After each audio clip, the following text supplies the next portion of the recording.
but openly identifies as an individual in long-term recovery. So Ms. Patricia's going to share a little bit about that, because ultimately that's kind of our starting point. We'll talk a little bit more about that as we get into our presentation aspect, but we try to identify what we classify as ambassadors inside our congregation that we can really come along and support and walk alongside of. Not saying we won't walk alongside of everybody as a whole or Pastor Craig, but we know that our lead clergy are already tasked with leading the body, right? So having an ambassador such as Sister Patricia already identified inside the congregations somewhat as a relief valve from our lead clergy, but then she has our full support in moving forward there. So to get us started though, Sister Patricia is going to share a little bit of her testimony and kind of where she's at and maybe where she's come from and how we plan on moving forward with this. I'm good at church, you guys know I got to call me, but I want to sit right here because first of all, I want to show you not only what addiction looks like, but number one, where God has brought me, right, as the first thing. But this is what addiction looks like. I'm 54 years old. I first started, I've been in recovery now for about 2.5 years. Hard, but God's good. I started drinking my first glass of wine was at 49 years old. I was going through a horrible marriage, miserable, married to one of the lieutenants in Nashville at the time, on the police department, and it was just horrible. My girls had already gone to college, and I was at home by myself. Stayed in church, I was in church all the time, but I was very, very weak. At the time, my daughter, who you guys have met before the church, she's also in recovery right now, but she's in early treatment again. She was going through it at the time. And I went to work, and the job that I was doing, we had monthly meetings at J. Alexander. And the CEO, he would come in, the first thing he would do was say, hey, I'm going to give everybody a glass of wine. Well, before then, I didn't, just give me tea, whatever. But this particular time, I was going through so much, and I said, you know what? I'm going to take the glass of wine. Sat there, and I started drinking wine. I drank two. I was okay, I didn't like it at all. I hated it because I didn't like the taste of any alcohol. Plus, let me back up. I'm the baby of 15. My stepmom had 8. My mom had 7. I have 8 brothers, which every last one of my brothers are alcoholics. I have lost 5 of them to alcohol. The only reason the 3 are still here is because they decided enough was enough. They got help and they gave their life over to Christ. I mean, it's no plainer. Can't get no plainer than that. And they're still with me today. The girls, I was the only girl that had this addiction. It runs through my family. I have tons of uncles that I've lost right now, tons of cousins. It's the boys mostly. I don't know one other than myself that have had an addiction to alcohol. But anyway, I started growing up, and as Black people, and this is just from my point of view, we didn't see it as an addiction. This is something that we did. When we got together, we drank. That's what I saw growing up. Now my dad didn't drink. My dad smoked. My mom didn't drink. Didn't smoke. My stepmom didn't drink. Didn't smoke. So I was like, where is this coming from?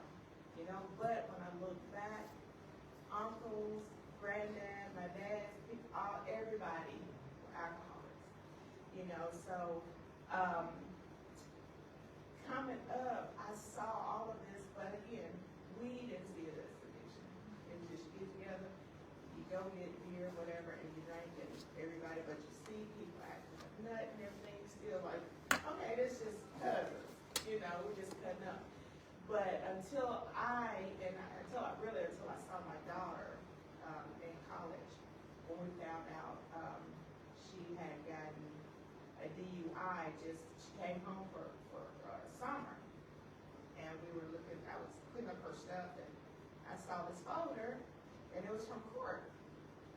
And I looked at it, and it showed that our insurance had gone up, and then I saw this court paper, and it had $875 for charges for DUI. I had to look again, because I'm in denial, you know, no, not my daughter. And so we talked to her, she said, yeah, but I paid for it, so what do you guys care? And I'm like, whoa. So that was the start of knowing that she had an addiction, but she, not only alcohol, but she also addicted to other things. So we got her in treatment, and she's been in and out of treatment here, in and out, and now she's in Tampa, Florida. When I started drinking, after drinking that day, and I was coming home, of course I didn't drive, and I told my friend, I said, maybe, I'll start drinking a glass here, glass there, and helping. After that day, every day, I would stop at the liquor store and get a bottle of wine, every day. That's when my addiction started, but still, my husband, no, you don't have an addiction, you just stop, because he was over this big DUI unit and everything, you can just stop. And I'm like, okay, well, maybe he's right, just stop, because you're embarrassing me, and, but I drank, by myself, I didn't drink socially, I just didn't, other than the meetings, but I didn't, because I didn't want to embarrass him. Okay, then this big time person in Nashville. So I would stop, and I would go home and drink, and it started with the small bottles, little bottles, like maybe 2 of those a day, and it went to the big bottles. I could drink 3 a day, no problem. I mean, just back to back. And I would black out. And I don't know if you guys know what blackout means. It doesn't mean that you're falling on the floor and, you're out. No, it means that you're drinking and you're alert, but you're not alert. I'm calling people, don't remember the next day who I talked to. Texting people, don't remember, so I look at the text message going, did I send that? I would black out. And he worked at night, so he didn't know until he got home the next day, and then he started to see that I was drinking more and more and more. But instead of trying to get me help, he would be mad about it, and I was embarrassing, I was a drunk, and then finally he said, well, I'm gonna send you to California. I don't even want you in Nashville. I'm gonna send you to, I found this spot in Laguna Beach, California. It's $45,000. I've already paid for it. You get on the plane in the morning.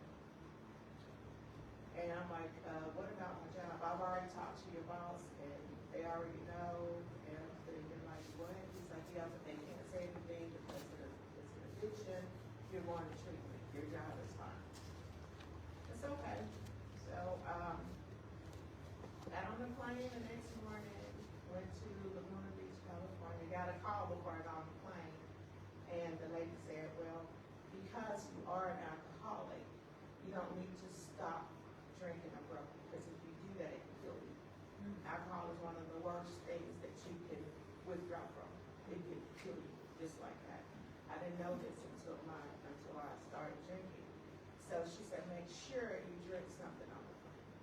Don't stop at all until you get here. And so I did that.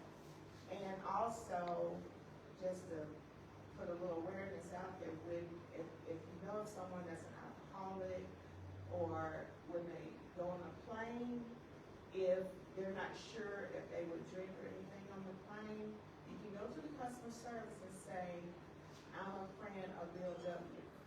Bill W. is the person that brought AA into remission. You can go and say, I'm a friend of Bill W. They will have somebody that is also in recovery, that's in recovery,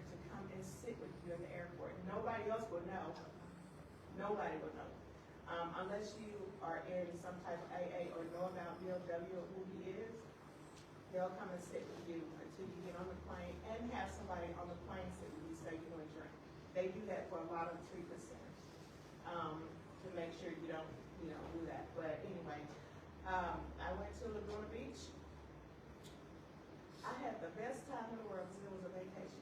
I wasn't ready to get on my vacation. I just went because we wanted to go. This place was a top tier recovery center, treatment center, but I had my own chef. I had everything you could think that you would need or want. We had a couple of classes, but I just went for a trip basically. Because again, I wasn't ready to do it. It wasn't the alcohol that I needed to get help with. It was what I was going through that was causing me to drink. But I went, stayed for 35 days. Was on the beach, doing everything, sitting in this big mansion, just having a great time. That's the first time I ever used it today. I don't know if y'all know what that is. I had to try it. I'm sorry. I had to try it. It was one in every bathroom. But yeah, it was a wonderful time. But as soon as I got back on that plane to go home, I said, bring me a glass of wine and don't stop till I get to Nashville. Started right back drinking. Because I wasn't ready. I said, okay, I'm going to drink. So I got back to Nashville, while sitting and waiting on him to pick it up. I couldn't stand him. I hated his guts. I did. So I said, I'm going to drink so I don't have people. Look, I wouldn't even know who he was. When I got in the car, I was tipsy and everything, and he took me home. He went to work. I had me some resurrected and started all over again. Went to a second treatment center. He sent me to Florida like two months after that. It was pretty much the same thing. And when I came back from Florida, I decided, it was time for me to divorce him. I divorced him, but I still didn't get the treatment at the time. But I went ahead and divorced him, moved back to Memphis, that's where I'm originally from. And that's when I hit rock bottom. A lot of my family members had turned their back on me because it wasn't that they didn't love me, but they had to show me tough love. I lived with my brother Reginald for a little bit, and he was married, and I drank there, and he tried his best to help me as much as he could, but he had a wife, and he's like, since you're drinking, and he had given his life to Christ already. He was a minister, she was a minister, and I was doing this in their home, and he said, you can't stay here. So of course, I'm thinking, well, you're gonna turn your back, and I'm a baby, you're turning your back on me. So nobody else in this is the honest truth, nobody else in Memphis would help me. I ended up in a shelter. And now when I tell you a shelter, I was in a shelter. I didn't have anything because when I divorced my husband, I left him with everything. I didn't want, I just wanted out. So I left with clothes on my back, a couple of bags of clothes, and I ended up in a shelter. Lost a lot of my things because from going from Nashville to Memphis, stand here, stand there, it was awful. Went to this shelter. They had little treatment centers and everything, but of course, I was in the shelter. I could drink when I wanted to, and I was still drinking. And I ended up, one of my friends, she said, well, come and stay with me, and I'll try to help you as much as I can. She had a few strokes, and so I was helping her a little bit. But I think I started drinking more. I stopped drinking just the wine, and then because I didn't have the money, I started drinking like, the big tall cans, 42 ounces of whatever beer I could find. That's what I was drinking. And I lived in Orange Mountain, which is a horrible part of Memphis. So I would walk, I didn't care how many, it used to be a time you wouldn't get me to walk in Orange Mountain. But because I was going to the store, I needed something to drink, I didn't care. Snow up in here, I kid you not, walking to the store. I had to get my drink, I had to. So I stayed there with her about 3 months, and I started to get sick. Because I could not afford to keep the drinking up, I started to get sick. And I was going through so many bad withdrawals withdrawals, I'm not sure if you've ever seen anybody go through a withdrawal from alcohol, but the withdrawals are horrible. I was vomiting all the time, you know, just it's a mess. And so I started praying. I said, Lord, you gotta get me out of this. I can't do this anymore. I'm tired. This was almost 3 years ago. Went to the store that night, drove my friend's car, had never driven drunk, drove my friend's car to the store, walked out of the store, I turned around to unlock her door and was hit in the head. Boom. Yeah, it's hit in the head. No. I just remember getting up, blood everywhere. Don't remember nothing. So one of the guys came out to get me up, and he was like, what happened? I said, I don't know. The cameras didn't work in the stores. Nobody saw anything. Had my purse, money, they didn't take nothing. So, you know, being a child of God, I already knew what type of he was giving my attention. Just that quick. I said, okay, God. I called treatment center in Tullahoma, Buffalo Valley. It wasn't that grand stuff I'm used to. No, ma'am, you ate the same thing every day. You had to wear a name tag. If you didn't wear your name tag, you had to sit in your room. You had to go to Bible study. You had to go to church. You had to do what they said. Oh, you're not pretty. You come in there. No, you don't get to do your hair every day. You do what they say. It was kind of like a small prison. And that was the best treatment center that I could take. It helped me so much. They put me over the AA and NA groups. They saw something in me that I didn't see. I ended up coordinating all these meetings. And when I graduated there, they wanted to keep me there to be one of their, like a peer counselor, but I wanted to come home. But that was the last time that I took a drink, is when I went to that treatment center. And it's all fine. And I'm gonna tell you, from that day forward, after my divorce, I met this wonderful man, and it's been just amazing ever since. But the number one thing, like I tell people, I didn't do that. God had to take me out of that, because I couldn't do it myself. I wouldn't be here today. I wouldn't be here, but I just wanted you guys to, like I say, see. I started off with the issue, but I'm in recovery. I tell people I'm in recovery. I'm alcoholic in recovery. I don't really like that title, but it is what it is. I tell people I can't just drink one glass of wine. I can't do it because I'll continue it. They call it an allergy, I think, in the books. Right? They call it an allergy. I can't just take a sip. I'll continue to do it. But I've been doing wonderful, and I'm just asking everybody to keep in prayer. If you have, I know a lot of people, a lot of resources, because again, my daughter's going through it. I've been through it, and I just told people, this was my first time when I came to this church, that I actually got up and told people what I was and what I was going through. I had never done that before. In treatment I did, because everybody there was different, same thing. But until I came here, so that's how comfortable I am with y'all. That's what y'all do. Amen. That's how comfortable. Amen. And I'm grateful, and I'm thankful, and I just thank God for allowing me to sit here and give my testimony. Amen.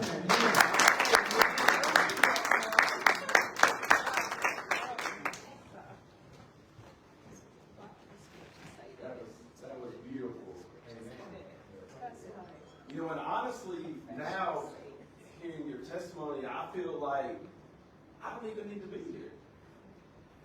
Of my job is working with our faith partners to become a safe place where people feel like, number one, they belong. And they can really share about truly what's going on in their personal affairs.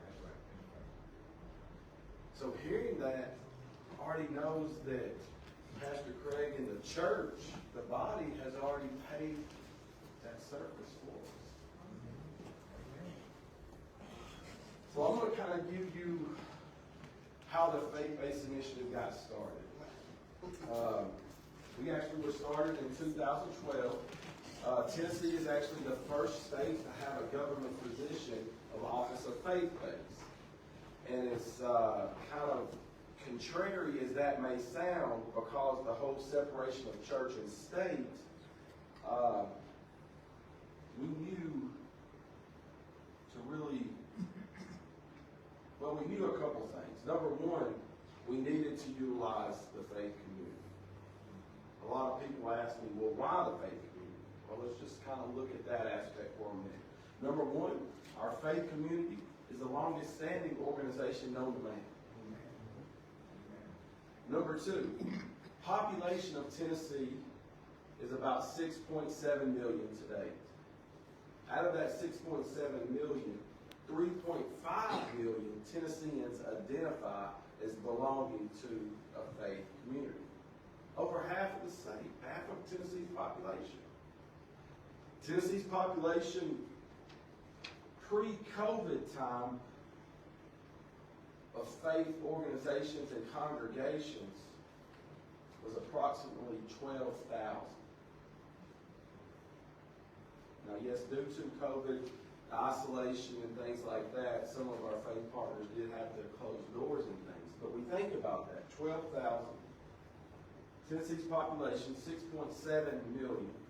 Out of that 6.7 million, 3.5 million identifies belonging to a faith community. In 2021, Tennessee lost 3,814 Tennesseans to a fatal overdose. In 2021, Tennessee lost 3,014 Tennesseans to death by suicide. Now, I don't know if any of you are math scholars or good with numbers, but basically what that breaks down to is roughly 800 people of faith for one individual we lost of drug overdose or suicide. So my question now is, why not the faith community?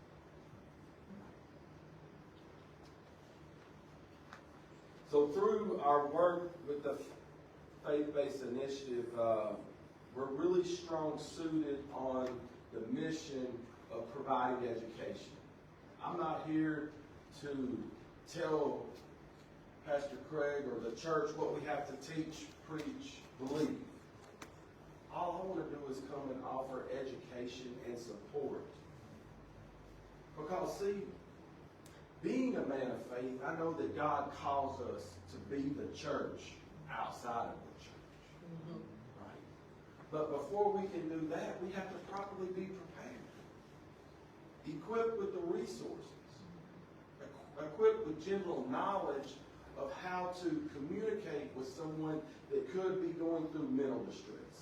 How to communicate properly with someone that could be going through addiction. Because, see, if we're not careful, we could also be stigmatizing that individual. We could also be re-traumatizing that individual. See, I'm an individual in long-term recovery as well. My recovery date is 10/31/13. So the grace of God, I hang on another week, I'll be celebrating 10 years freedom from that bondage. Unfortunately, some of y'all may be wondering, well, how did someone find recovery on Halloween? Well, the inside joke is I was spooked into it, right? But the true reality of it was a lot of judicial intervention. See, I'm also a 7-time felon. I'm a person that's returning to society. See, the life of that destruction led me also down a path of a lot of judicial intervention. See, it's important that we also understand that the topic of just behavioral health as a whole, including all forms of addiction and all forms of mental health, does not discriminate based on our race, our age, our religious preferences, or even our background. My mom is a medical professional that's worked in the field over 40 years. I myself am the baby of the family.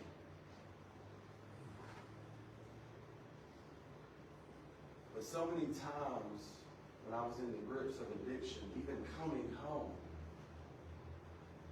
she was blinded by the signs and symptoms or even my behavior I was exhibiting just because she was glad to see her baby boy. So it's important that we are all educated on what are signs and symptoms. Sometimes, if we're affected personally, sometimes we need outside guidance to be a mediator. Because I too had to be shown tough love. But in today's drug climate out there, individuals are dying every 11 hours in Tennessee from drug overdose. Matter of fact, Montgomery County is ranked in the top 5 counties in Tennessee. So again, my question is, why not the faith community? So through the process of the faith-based initiative, we come in, we help and try to find ambassadors such as Sister Patricia, someone that's willing to openly speak about where they've been through. Because naturally we know in what I refer to as testimonials, right? And maybe testimonial Sundays, that also has a ripple effect inside the church body. See, we're also eliminating stigma about it. Someone can speak honestly about where they've been through and how God has brought them today. Could also be that little nudge that someone else needs to hear to where they feel comfortable opening up or even feel comfortable saying, hey, you mind if I speak to you after Sundays? To share about what they're facing and what they're dealing with. See, through my journey of recovery, I'm the youngest of 4 with 3 older sisters. Now, people ask what that's like. I said that was pretty traumatizing in itself. I'll just be honest. You know, my father walked out of my family at age 6, so now a single mom raising 4 kids. What did my upbringing look like? My mom working 2 jobs. A lot of my upbringing or so-called basic necessities were met by my oldest sister, which was a 9 years age gap, making sure that I got off the bus on time, I had something to eat, I did my homework. But see, I was also introduced to alcohol at age 11.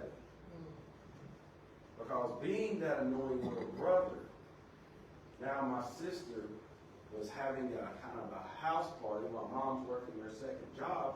There was the bright idea, well, we just give him some alcohol. He can become the entertainment, and then he'll pass out and then go on about the business. Now, see, for a long time, I hung on to a connection. And I want you to remember the word connection, because, see, connection is important. See, the faith-based initiative, we believe the opposite of addiction is connection. See, I developed a connection that night. And I hung on to that connection for right at 30 years. That led down that path of destruction. I finally entered treatment by that judicial love that I call it today, which, of course, we know it wasn't judicial love at that time. I mean, it took a lot of growing and healing to understand that they were really, God was working through them to save my life, because I would have never found treatment without See, I was in and out of the jail cell. I was in and out of the prison system. I never thought I truly had. Finally, I entered treatment, and they told me about the science and the allergy concept, and you might develop a connection to alcohol. And I sit there and I beg and plead with the counselor. I'm like, I just don't remember that connection so much. I'm not saying it's not true, but that's not the connection that I remember. Because see, the connection that that 11-year-old Will identifies with was a connection, a feeling of part of something. See, when I was given alcohol at that house party of my sister, now all of a sudden I felt like I was part of something greater than I was. You know, I felt like I belonged. But not only that, it was a group of peers that were so much older than I was. Like I said, I held on to that connection. So then as I progressed through high school and things, I had gained the illusion of popularity and prestige because I'm from the rural South Tennessee, Lincoln County, and there's nothing there to do, so we all would, on the weekends, load up, get some booze or some substance, right? And what we call backroading or something of that nature, right?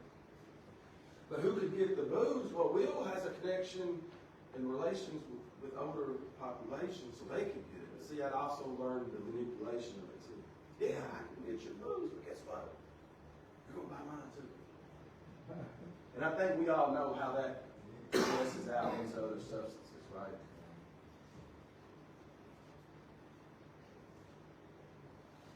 Also, the absence of my father. For a long time, I blamed my mom. My mom was a fine woman. But see, she overcompensated. See, that 11-year-old that was introduced to alcohol had a void inside of him from the absence of his father. But see, my mom, being who she is, and honestly out of probably fear, having conversations with her about it today, of not knowing exactly how to raise a boy, she always had agendas. And when I mean agendas is, see, I got to miss out on those Scooby-Doo underwear, eating cereal, watching cartoon Saturdays. Because it's like, hey, I signed you up. You're going to go do this. You're going to go do that. You know, I've done every extracurricular activity known to man except play hockey because it just ain't popular at the time, right? But coming from a family of sisters, I was signed up for gymnastics and dance and this and that. She would bring in my uncles to take me fishing and hunting. So honestly, I developed a resentment to all of that.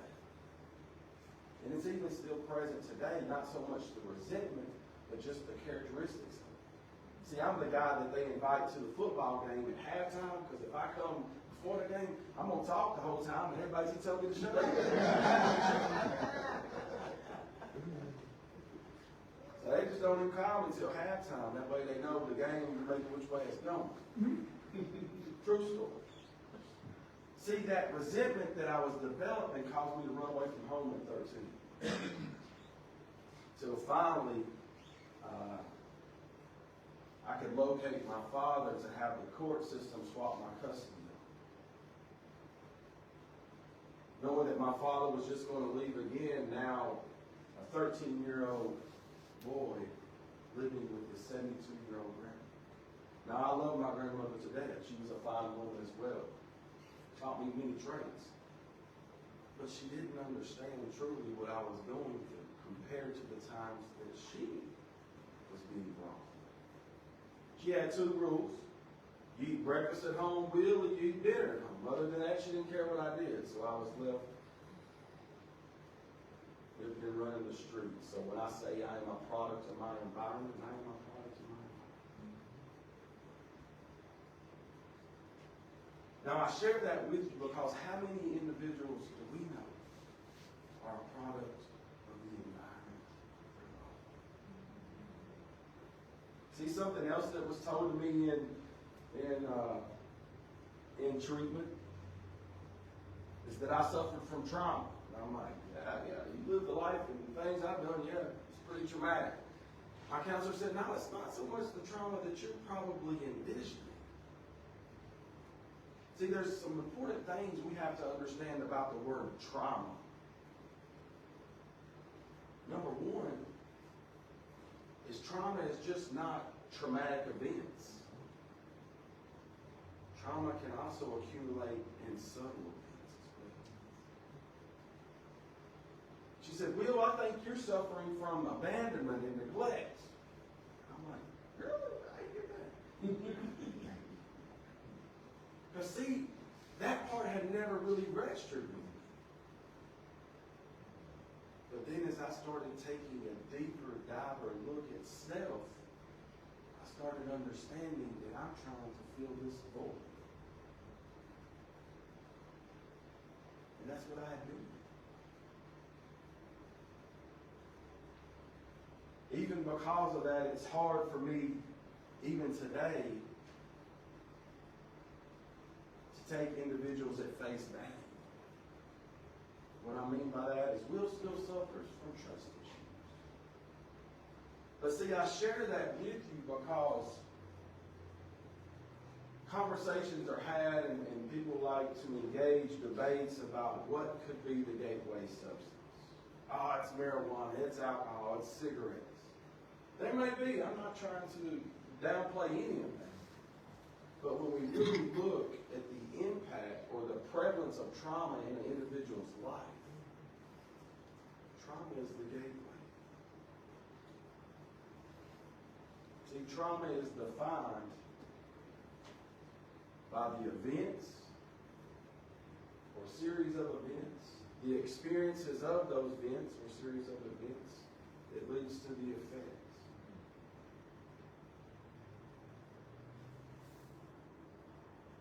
And when we can truly get an understanding of that, that also allows us to extend grace to individuals. See, being a man of faith and also having the privilege to work inside faith settings, I try to shift our perception of judging the book by its cover.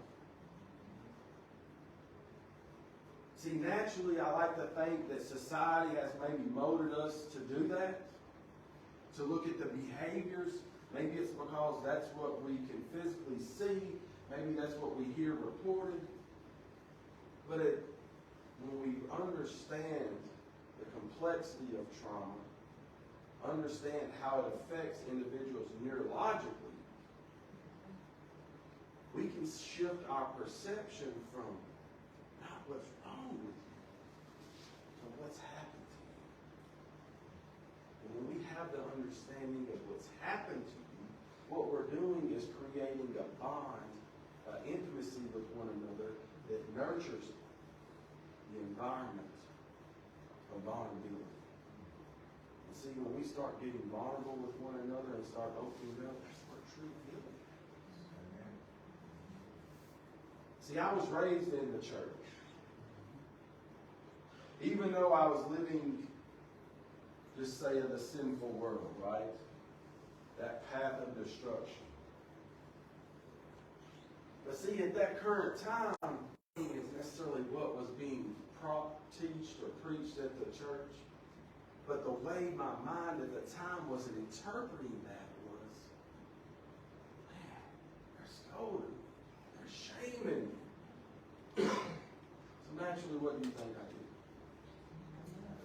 I quit sinning. I lost and disconnected.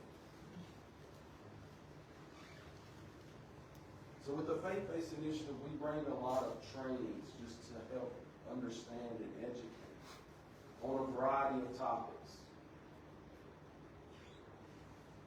Suicide prevention. We bring general trainings that says you don't have to be a mental health professional to offer hope to someone in mental distress. I mean, let's just be honest. You all gave up your Saturday to be with us today. So I know you care and you have a God-serving heart. We teach trainings on what we refer to as ACEs. ACEs is Adverse Childhood Experiences. That's important because, see, science has shown us a lot about what happens, especially when trauma is being exposed on individuals early on in their life. How that shapes the brain to really function more on certain instincts and instinctual behaviors instead of using all rational thought processes. We bring trainings that help us understand the addiction process.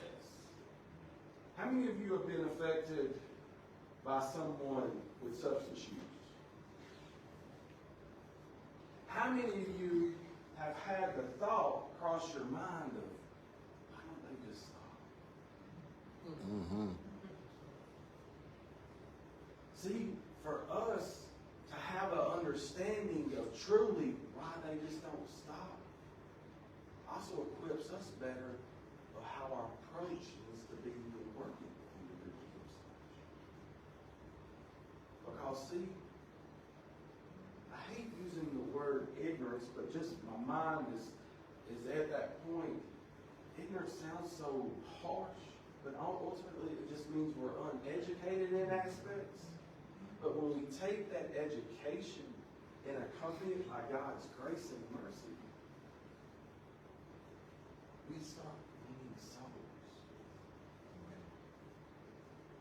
See, I'm a firm believer in tough love as well. Because honestly, it took tough love for me too. But again, I have to be remembered that in today's drug climate, individuals are dying too soon before they even experience tough love.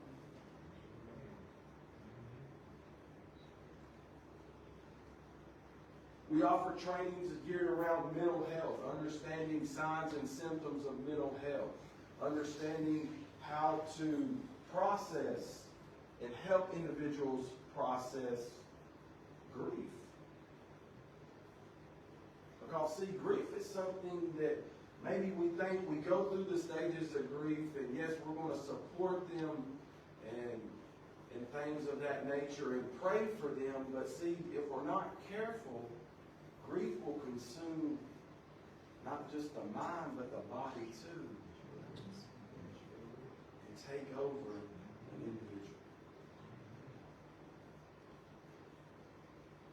Ultimately, what we try to do is eliminate stigma.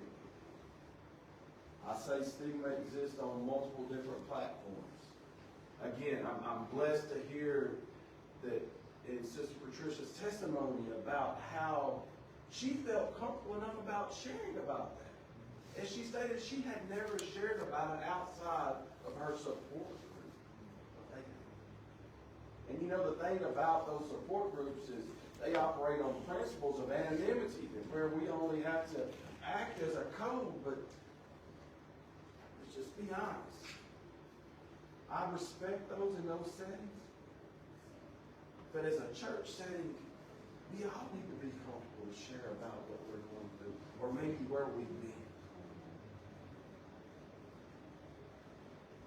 When I found treatment at the ripe age of 30, I say this respectfully, but I come in with nothing but junkie pride and a high school diploma.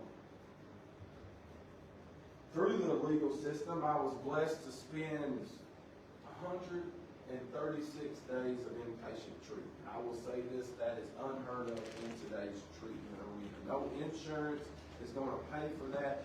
Really, no court system is even going to court order that anymore. But I say that because the importance of that and the importance of our faith community again is because individuals will go to a treatment setting, and to be honest, they're probably going to get somewhere around 28 to 30 days of treatment, and then they're going to be sent back home. But see, us as the faith community, when we're properly prepared, stand up and we can provide that wraparound service. We can provide that accountability and support that individuals need to stay on that pathway of recovery. See, that's vital because once we have the understanding of how the addiction process hijacks the frontal lobe of the brain, that also helps us understand that it takes 6 months minimum for an individual to gain back their own insight, their own judgment, their ability to have rational thinking or ability to express empathy with one another. That also aids us in the process to be able to extend grace to individuals. See, if we're not careful in faith settings, I can tell an individual, I'm going to pray for you. Now, when I say that, it's not that I'm discrediting prayer at all, because I am here of a lot of prayer warriors. But at times, we have to stand up and be the hands and feet of those prayers. See, it's not just substance use that can accompany the frontal lobe where individuals lose that insight and rationalization thought process, but it's also mental distress as well. So we can go into those blackouts, as Miss Patricia referenced in her testimony. So it takes us sometimes doing more in providing that guidance for others. So maybe you're wondering, well, what exactly are the requirements to become a recovery congregation certified through the Department of Mental Health and Substance Abuse? Guess what? It's just 5 simple things. And I was sitting here counting off that, man, y'all are already doing it. Number 1, we ask that you provide spiritual or pastoral support. Guess what? We're doing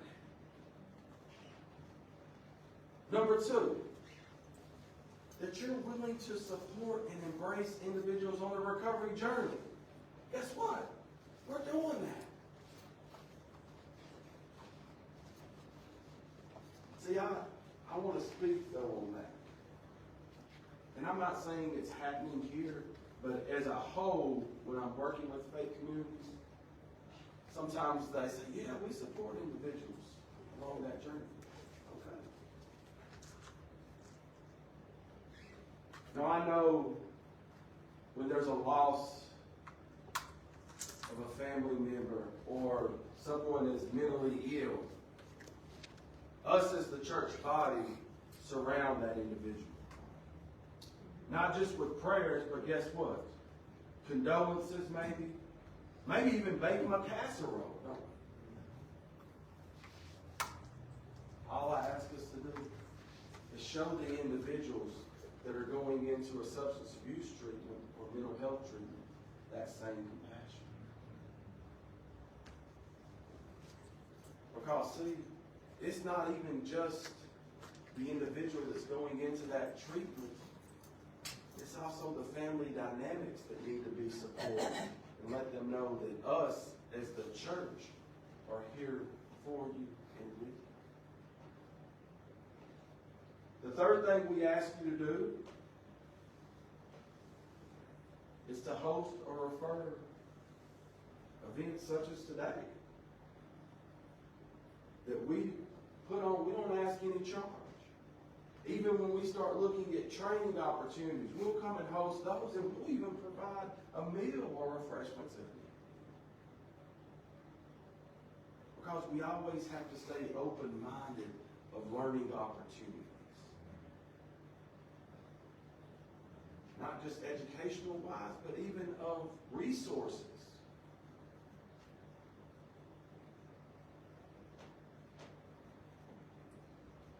Number 4, what we ask that you do is just maybe disseminate recovery information that we provide free of charge.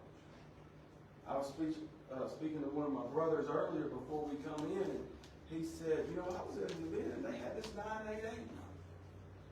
How many of us are aware of what 988 is? See, that's a resource that all of us could have at the access of our hands easily, that we can help an individual that may be in distress get connected.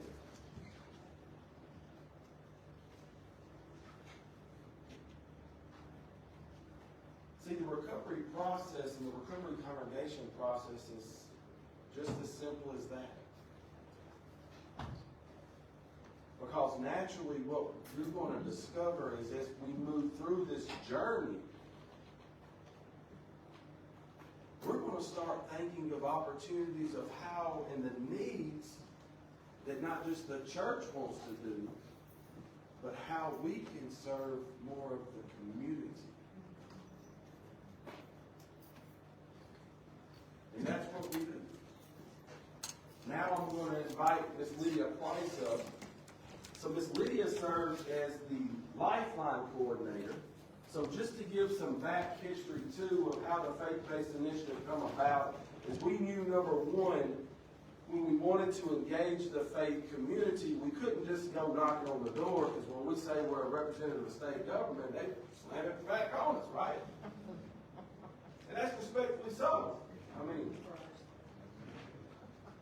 even still today, I'll be honest, 12 years, 10 years in workings, I still get those clicks, things like that, and that's totally understandable.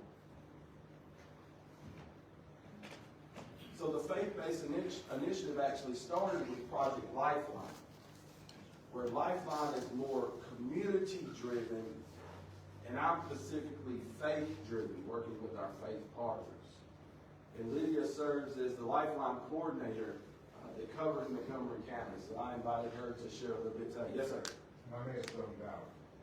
You said before requirements was the fifth one? Did I miss that one? Provide spiritual pastoral support, support and embrace individuals on, yes, I did forgive me. Number 5 is just to be able to refer individuals to proper treatment or resources available. And that's where, yeah, and I'll let Lydia talk about that, and even working with Miss Patricia, his name is the ambassador and things. Thank you. I get off track. So as he said, my name is Lydia Price. I'm the Lifeliner for your area. I do cover 13 counties. So what is Lifeline, right? We're under the faith-based initiatives.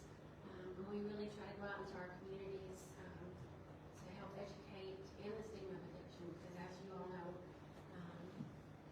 if you're suffering with mental health or substance abuse disorder, not many people are going to look at you and be like, well, we can help you. That's where we want to come in and help you guys, be a resource. Y'all may not have the answers at the time. If somebody reaches out and says, I'm struggling right now, well, I know somebody that can help me. So I help maps. I work closely with the Tennessee Red Line. Of course, the 988 text or call anytime too. If you have someone that's struggling, you can give them the Tennessee Red Line or the 988 number. What that's going to look like when they call the Tennessee Red Line, they'll get them connected with free resources, whether that be for counseling or if they're wanting to go inpatient. It doesn't matter if they have insurance or not. We can help, I promise.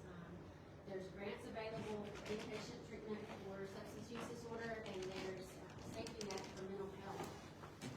Community partners kind of offered as an insurance for mental health issues. We cover counseling, medications, different things. But so they'll connect them with the free resources as well as the Lifeliner in the area. And this is what I love about my job is, I get to answer that phone and build a relationship with that individual reaching out. So maybe it's inpatient treatment this week.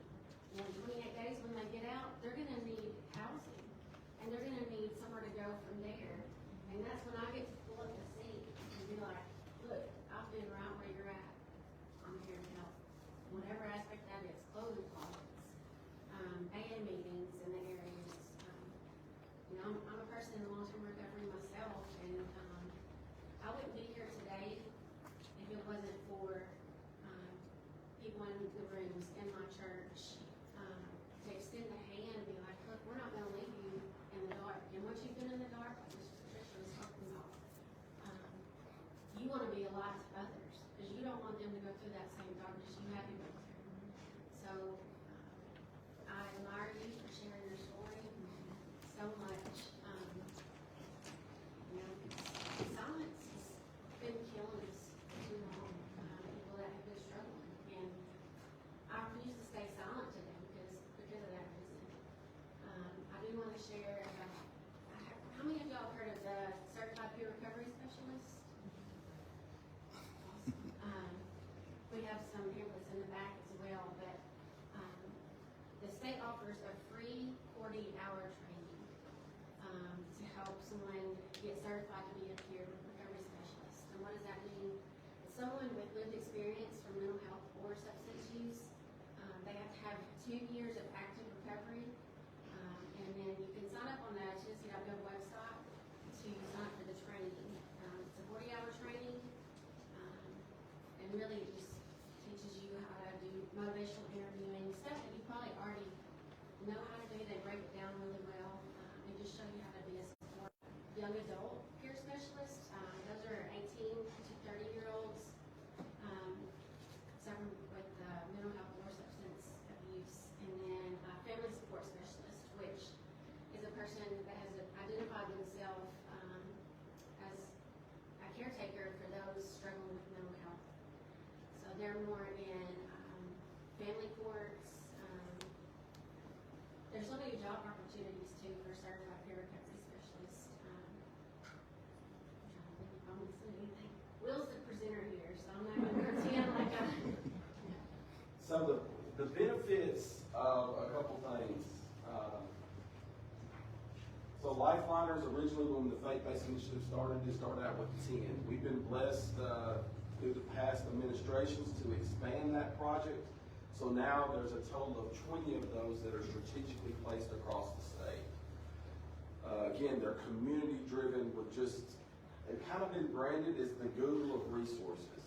So as we say, we walk alongside you all, number one, identifying like Ms. Patricia or as many as possible as ambassadors, because she is going to have the pulse on what's going on inside the church and inside her community.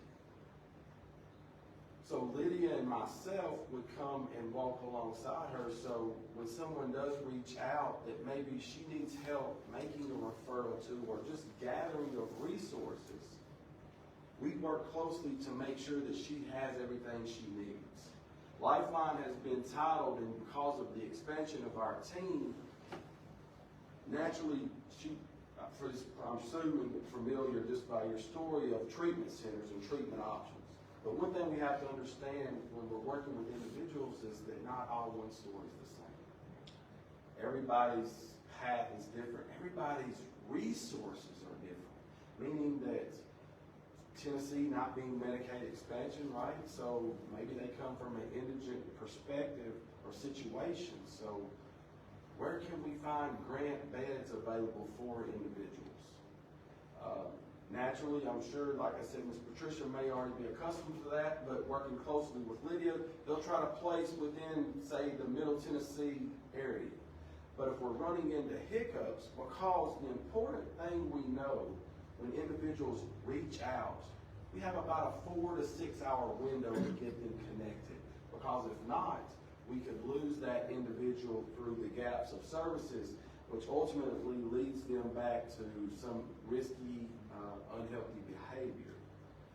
So Lifeline team, Lydia, say Ms. Patricia reaches out, Lydia in trouble with availabilities of bed or something.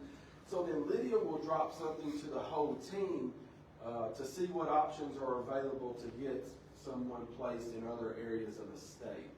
Typically, we can run about a 72-hour window on getting the person from the initial phone call through the threshold of whatever treatment center they're looking at. So that's something that's pretty beneficial. During that 72-hour period, we make sure that the individual still has a safe setting that they are living in. If not, we look at what kind of emergency shelters or respite housing are available to get that individual, for instance, off the streets to say, or out of an adverse environment. Right? Can I ask a question? Yes, ma'am.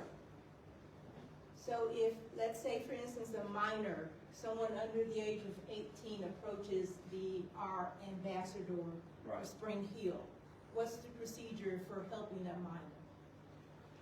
Great question. Minors are a little different because we have to understand parental consent.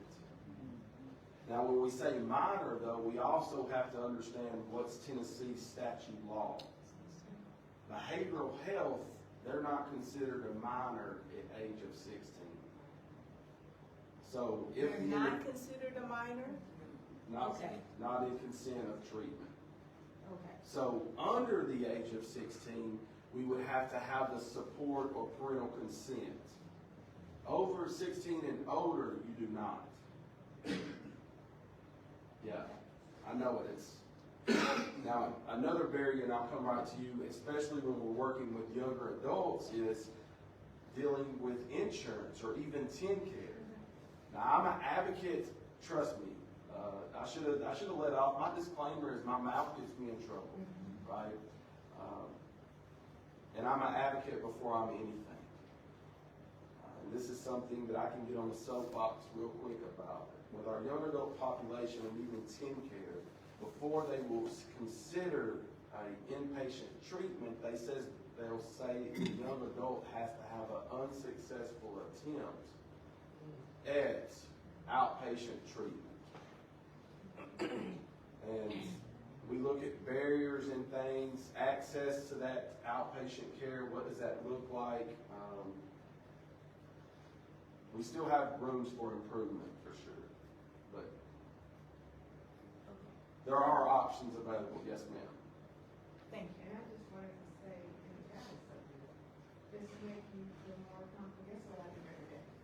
I'm in behavioral health. Oh, And I do billing, Medicare, Medicaid, TennCare, VA, you name it. So that's my everyday, I've been doing it for almost 15 years. Awesome. So that's my background, is in behavioral health, so everything you're saying, like, I do this every day. So that's also gonna help with, right, you know, this is amazing how that. yeah. I work closely with Meharry just on a lot of different things because Meharry as a whole, they're outside of the box thinkers, but they're doers. I mean, naturally, I'm a hyperactive person. You probably noticed by me talking, I'm moving my hands around, I'm moving around a lot. I'm just hyperactive. I'm always trying to make sure, I guess maybe it's the experience of coming from the gates of hell, wanting others to be set free because you can see it in their eyes that they're at the gates of hell. So I'm always got to be doing something. So Harry's a doer, and I work closely with him. So that's a wonderful access right there as well, because we have the Elon Center as well as the hospital too. So, but you got, yes, ma'am. If there's a person in addiction, whatever that addiction is, and they have minor children, does the program have a process in which, while you're helping that person in addiction, those minor children are also being taken care of? Is there a process in your program that supports that? Short answer and long answer, yes and no, right? There are programs that will allow family members, a mom to go to treatment with her kids, right? Meharry has partnered with Mending Hearts for a year-long program. Some of our faith partners across the state have actually stepped up because of that specific need. So they've created what they call temporary guardianships programs where kids don't have to go into state custody. They can go into guardianship programs for up to a year. That way mom and dad can focus on treatment and still have their rights. But yes, there are programs out there. Do we have enough of those programs? Ultimately, no. Okay, thank you.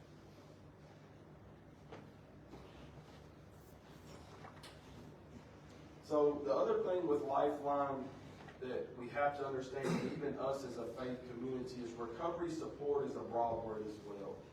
It's all encompassing.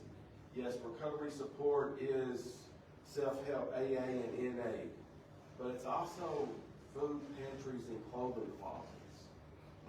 You know, Ms. Patricia shared in her testimony, I personally know it in my testimony, you know, when we're in the grips of addiction or even mental health or even returning from incarceration, we're starting from the bottom, right? And I get it, the famous words of Drake, right? We started at the bottom and now we're here. But it is a process. So many times it's easy for us to gain the perception of, man, they just need to pull themselves up by the bootstraps. Well, have you looked at the feet? They don't even have boots yet. So sometimes us filling those gaps of recovery support, right? Things such as even, you know, where I was talking about my personal story, coming in with junkie pride and a high school diploma. I'm not discrediting the high school diploma, but so many individuals today are dropping out of school for one reason or another that they're not at least getting that. So then they have to settle for just a job instead of career opportunities. So understanding what it's like to have someone go back and get what is a high set. A high set is equivalent to GED today, right? Having to understand, and me personally, I decided that, you know, I wanted to go and gain a formal education at a year sober, and then I'm sitting here trying to fill out the FAFSA, and that was enough stress that honestly would have caused me to go back out if I had to do the same thing. So having someone with knowledge, right? Because we all are spiritual beings, and God gives us all spiritual talents. So we have to share those with one another, right? I use the word invest. I'm here standing for you today as that returning citizen, as that individual in long-term recovery, because someone was willing to invest in me. And we can't get things twisted. Invest is not always financially. Yes, there's a cost to the ministry, but there's a lot that is free. And that's what we have to do, is being willing to invest and mentor and mold. Through that process of gaining a formal education, I become a licensed alcohol and drug counselor. So before I started working with the state, I worked in the treatment field. And I learned real quick that I can't take anything for granted. Because although I may have my past, that doesn't mean that that's the same past that Lydia has or you have. So many times we tend to maybe just overlook the fact that how many grandparents are actually raising their grandkids. That's right. You're right. What behavior is actually being modeled in the home setting? Even things as simple as cooking classes or proper laundry washing and things of that nature. You know, now all that is recovery support. Can I ask Lydia, excuse me, can I ask? Yes, a ma'am. question? You talked about the certified, what was the Peer title of it? Certified peer recovery specialist. Okay, certified peer recovery specialist, and there's a requirement that they would have to have had at least 2 years of active recovery. Okay. Are there counselors for them? For someone who goes into that program, becomes certified, and they're dealing on maybe a daily basis, because I have to assume that when you're helping someone, that those emotions and all of that, you can't help but feel some of that, maybe take some of that on. So is there someone who supports that team? And they have a convention every year where those people can go and learn about self-care. I'm a certified peer recovery specialist, and I go to my local counseling center, community counseling center, to talk about things that come up at work. I'm blessed because she understands the social work side of the job, but you know, there's. I think what you're asking about is, an answer would be yes. Even though the CPRS gives the certification and kind of first set of credentials to an individual, whether they're working or volunteering, they're still required to have a supervisor. Okay. So yes, they have a go-to person. Now, depending on the capacity of what they're engaging in, whether it's working or volunteering, there's different legislation rules about what supervision looks like, whether it's direct oversight or whether it's more consultation too. So, Is that person, are you bound by any confidentiality laws or rules on what you can and cannot share? Absolutely. Yes. Okay. Under all of the laws, so I cannot share, Okay. I'm not allowed to share any information, just on, just my side. yeah, the requirement is that the CPRS is willing to use their personal experience, if that makes sense. Like Miss Patricia sharing her personal testimony, me sharing a little bit of my personal testimony. Because what we know is, number one, individuals that are maybe skeptical of treatment or even just getting help, if someone comes in, they're like, man, you can't relate to me, you ain't been there, you ain't done that, right? But I can ease the tension by sharing a little bit of where I've been from where I'm at now, right? The key word that I like to say in recovery is identifying. If I can't get someone to identify, chances are I've only got about 2 minutes of their time before they're occupied somewhere else new. So a CPRS, that requirement is that you're willing to use your personal testimony and experiences of what life was like for you, just to maybe, in a sense, create curiosity or empowerment for that individual, letting them know that, hey, if I can do it, you can do it too. But the church, like for Spring Hill, we would not be required to have someone certified in order to become a recovery location or church or? It's not a requirement. We just encourage that because that's a free training that's put on. And it's open to whoever that it falls into those categories, right? What does that mean? It's that training is going to give you a lot of skill sets on like motivational interviewing, open-ended questioning, stages of change, being able to see, is the person truly motivated or are they just kind of thinking about it and things of that nature. It's a free training, plus right now, University of Memphis is offering a grant to pay that individual to go through that training. So there's a lot of incentives with that. Plus, bigger picture of things is naturally, as we grow with the recovery congregations, the state offers support and reimbursement for individuals to become like a recovery coordinator, staff person. Okay, so how do you identify your faith-based locations that are recovery locations? Are there markers? Is there like a website that says this is a recovery location? Is there anything of that nature that advertises? Perfect. Advertisement, yes. Couple things. Number one is once you're certified, we will give you yard signs. That was the latest that we got presented for physical visibility. Number two is you're on our state's website under Recovery Congregation. So you can go to tn.gov, faith-based initiative /recovery congregation.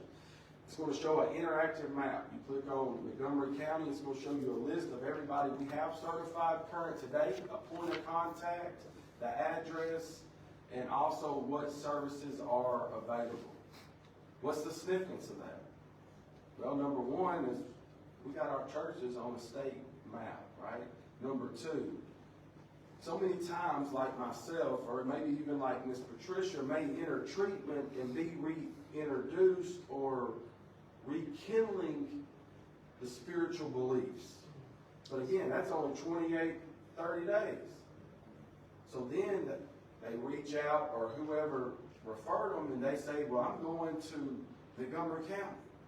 Well, we can give them a list of recovery congregations that, number one, is going to create that safe environment, let them feel welcome. Because naturally, early on, we carry a lot of self-inflicted stigma to where I'm not going to speak about it until I hear somebody else speak about it.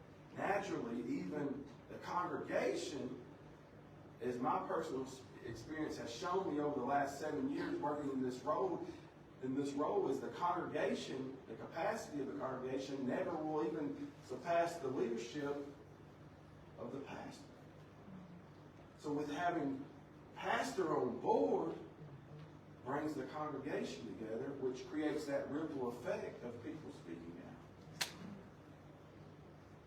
Does that answer your question? It does, thank you. Yes. And then we do a lot of things. So for Middle Tennessee, because faith-based coordinators operate in Grand Region, so like we have social media page, Middle Tennessee Faith-Based Community Coordinator. So me and Pastor Craig had already been in conversation for a while of building up, so whether you know it or not, I'd already went and Facebook stalked you and everything and saw y'all services being streamed out. So I kind of go ahead and start bringing that to light on that algorithm of the social media world and things of that nature. Something else I do is I promote you in pictures. So before you leave, we're going to have to take a picture, you know. Because here's the thing about it too. We all have ego. And whether ego is from the devil or not, we can use it to be beneficial. So when I post that picture of all of us showing up today for the introduction of Recovery Congregation happening in Clarksville, Tennessee, and I post it out there, and the church right over here sees it, guess what? I might be down there next Saturday. And you know what? That's what I like to see, because you know what we're going to do then? Is we're going to have a big come-together meeting right here between the two buildings for the community.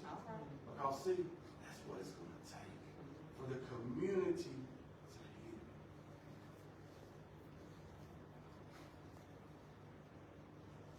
I'm not a preacher, I promise. Sometimes I just get fired up because I'm passionate about it. I truly am. I mean, government's not the answer. I'll just be real with you. I mean, I worked in this sector, this field for many years, you know. And government's not the answer. God's the answer. Amen. We have to get people that normally wouldn't walk through that door coming through the door. That's right. And sometimes, what does that mean? Sometimes that means that I'm going out there. One thing I love about the faith community is we're quick to say, well, that's a ministry. You're right. Because guess what ministries do? Gives purpose. Gives life. See, that void that I was longing for wasn't just of a male figure in my life, because I had many male figures in my life. It was for my purpose. When you start getting that purpose, then we're going to watch out, that's all I'm saying. So another great resource, I don't want to keep you all day, because I know Pastor, he got a wedding to go to. This is just some general information about the Faith-Based Initiative. We do have a toolkit. I don't know, we're in the process of getting some more printed, so I don't have them physically with me, but if any of you are technical savvy, QR codes, it'll bring up our faith-based toolkit. We actually, in that toolkit, have our formal PowerPoint presentation that you can look at. It goes more in detail on certain things, and really just the goal of it. Our goal as a whole, as a faith-based initiative, is to have our congregations commit your members. And when I say commit your members, is we all have the ability to instill hope and plant that seed of life in individuals out there,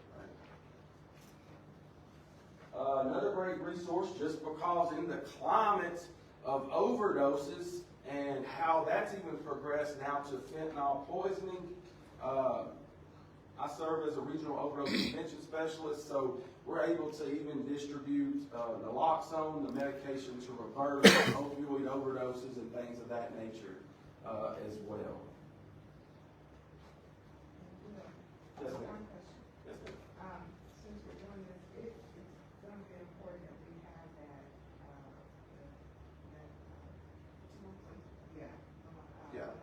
got it back there on the table. I got some resources, a lot of the just generalized key tags with the suicide prevention hotline. I think we passed out some key tags too. Those are something, again, that is tangible that we can all carry with us. You may forget my name, I hope not, because it's nice shaved head, but you know, you have a number to at least offer somebody. What we have to do as the body of the faith community is get away from what I refer to as cordial hypocrisy and going back to meaningful conversation. It's not just like, hey, how you doing? Okay, and I'm gone. Engaging in conversation. If we're going to say we're going to pray for somebody, let's just take the time and say, well, let's just pray right now. Yes, right, yeah. Because I can say I'm going to pray for you and then I'll forget. And see, I got a built-in forgetter. But think of how impactful it is to just pray for that individual right there. See, here's the thing that I realize. I can't do God's work, but I can do His job. Excuse me, I said that wrong. I done slaughtered that. I got to back up. Hold up. Bill. See, I can't do God's job, but I can do His work. And sometimes I have to allow God to work through me. Any other questions? So just in general, so Patricia, I get with you, make sure we're going through the process to provide every congregation, do all that. And just for good information, Montgomery County recently, I want to say for the last couple of months, started a drug court, recovery court, or what they're calling it. But I'm going to be reaching out to the judges and person and take information from you, invite you, whatever the case may be. Absolutely. Yeah, and I can even help facilitate those connections. Lydia can help facilitate those connections because that right there is where the faith community steps up, right? And then we can fill gaps according to what we feel, number one, comfortable with. But then as the need grows, we may grow with that, right? It may be something as, you know what, we might have an AA meeting here. Or we might, you know, we welcome individuals, we are recovery friendly. So like, naturally, once we get you registered, process is about a month. Not to necessarily get you officially registered, but to get you like up on the website and things. So then we all currently continue sending those out on a quarterly basis, just where recovery court directors and coordinators know where our recovery friendly congregations are. Just, I don't know if everybody's aware, but I work for the Tennessee Department of Labor. And the governor, he has started up the Tennessee Office of Reentry. And these flyers is back here on the table as well. So let me just come with that way. Yeah, come on up. So with the Tennessee Office of Reentry, we've changed a lot of things as far as that negativism of, you know, we say felons, but now we don't call them felons. They're justice involved individuals or second chance individuals. So when you was just mentioning with the drug court, there is a veterans treatment court. And when I worked downtown in Montgomery County, I did that about 5.5 years. And every week I went down to the courts. And on the employment side of the house, they either had to go to work or go to school. If they was going to work, then Judge Goebel, he was appointing them to come and see me. So we were something in that realm. But now with this Tennessee Office of Reentry, we are now in the prisons, and we've reduced recidivism about 16%. And we're also partnered with Tennessee Department of Education. And they got tablets now where 6 months prior to getting out, we're starting to work with them with their resumes. I've been in the prisons twice helping them with resumes. So as they're getting ready to come out, the need would be, once they have a job, and the last one we done, we went into the prison in Nashville, there was, 50 was supposed to be getting out. Out of the 50, 45 had jobs when they got out. When we went in, and the reason why the other 5 is they just didn't get out. But there is work going on this side of the house as well. And now where I'm at now, I'm the state director for Veteran Services. So now we got 20 veterans treatment courts across the state. And we're working in the prisons, and when they get ready to get out, the veterans get their claims started back up. So there is some good work that's going on this side.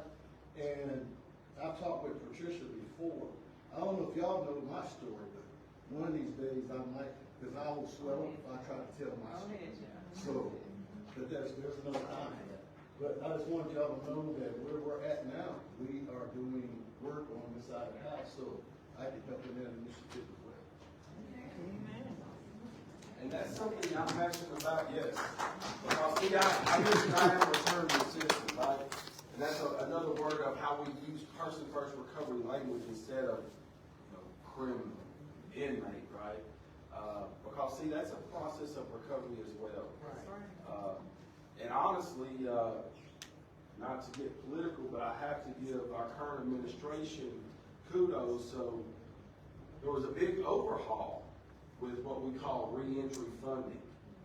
Tennessee not only is the first state to have the Office of Faith-Based, but Tennessee is also the first state to take reentry funding and allocate it through the Department of Workforce and Labor. So how we work with that department or all those departments is the governor has challenged the Office of Faith-Based to bring our faith partners together to support individuals that are second chance or returning citizens with the Department of Education that was mentioned to, all right, we're going to send you to a TCAT or certification school to gain education, and we're going to pay you for that. And we're also going to challenge our faith communities that maybe have capacity to offer some form of housing,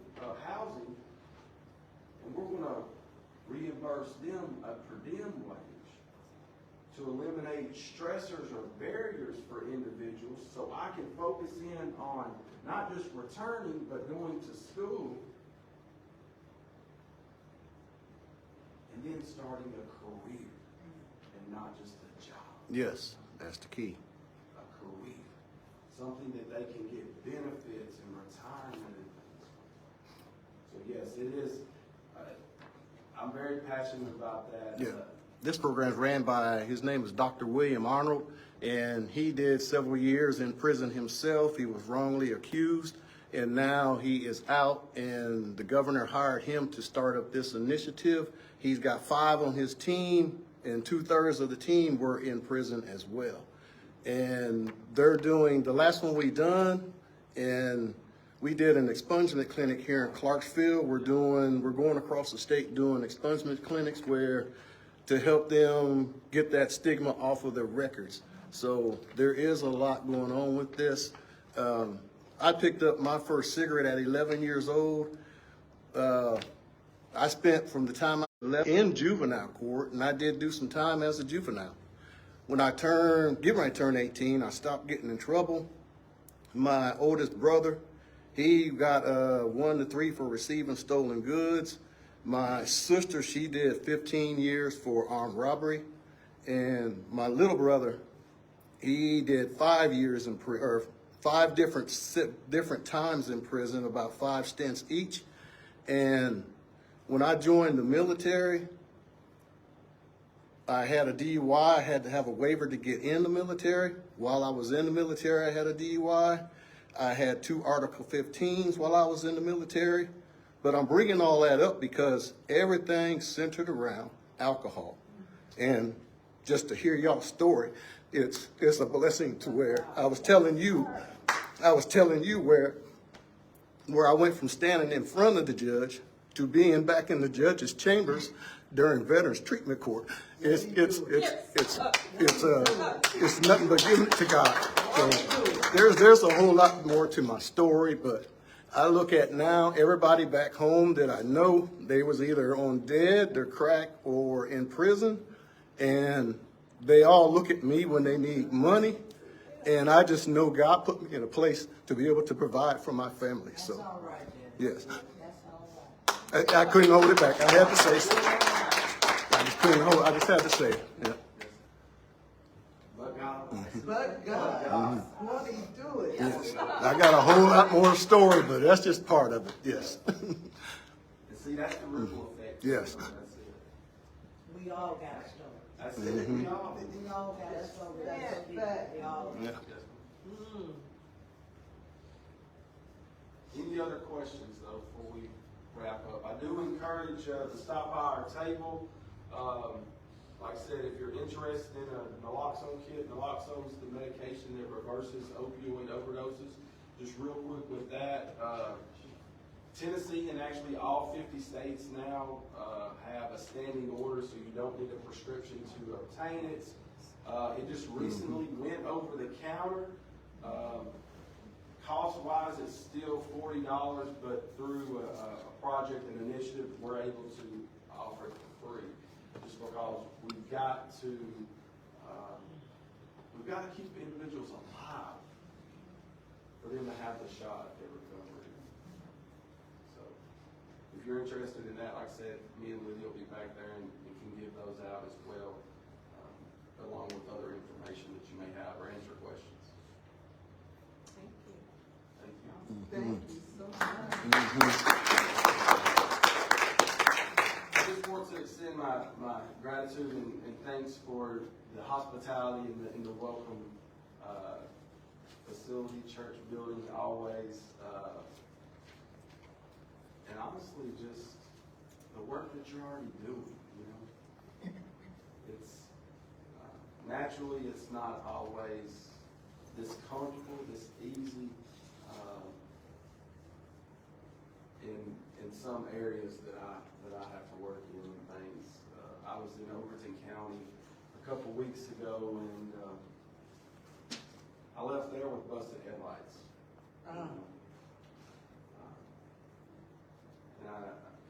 It's easy to get discouraged in my line of work. It's, man, we talk of God, Jesus, but I don't know. So I say that just respectfully, but then also I want you to know that I'm appreciative of you all here. Thank you. I want to close real quickly. So, again, thank y'all so much for coming out and sharing your time. I know it's your job. It's also I get the sense it's just who you are. So I appreciate that. Patricia, I've been talking to both Will and Sister Patricia for a couple months. It's kind of working on behind the scenes to get things moving forward. So I want to thank everybody here. I've said it a couple times, I'll continue to say this is really important to me.